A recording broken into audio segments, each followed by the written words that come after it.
Okay then people, it's Wednesday the 9th of November at Trent College. I'm just having a look at lasers actually. So we're looking at photons of light and laser power. Now the theory is pretty simple really. A laser beam consists of photons of the same frequency.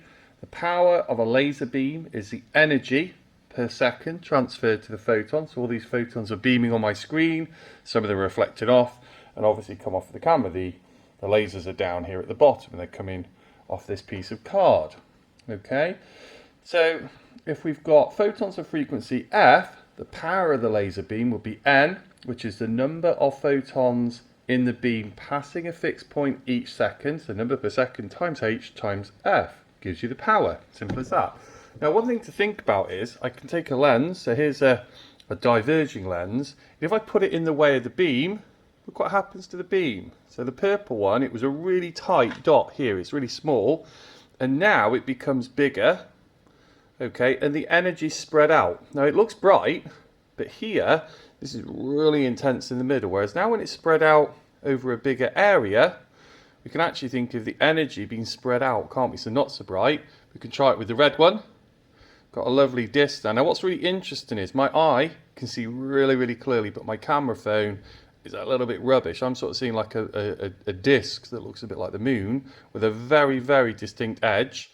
You're seeing a bit of bleed, but you can try this one in the lab. It's just, like I said, diverging lens, and it works really well if you do it really far onto a wall, but obviously that's no good for this video. And then the green. Now the green, your eye sees it's a little bit brighter because your eye is more susceptible to green light, and here we get quite a lot of it's sort of really spreading out. But the concept's the same really. It's just the idea that the energy is spread out. So you've got three types of laser. Each one is below a milliwatt. And so I would also say there's a clever idea behind classes of laser. So lasers are either banned for use in classrooms when they're too bright. So if they're too bright, then you will blink to stop them hurting your eye. Or if they are not powerful enough, then you won't blink, so they will be damaging. So they say that you can't have those either. So you have ones that are kind of in between in the middle. It's as simple as that. So a little bit of a video on laser power.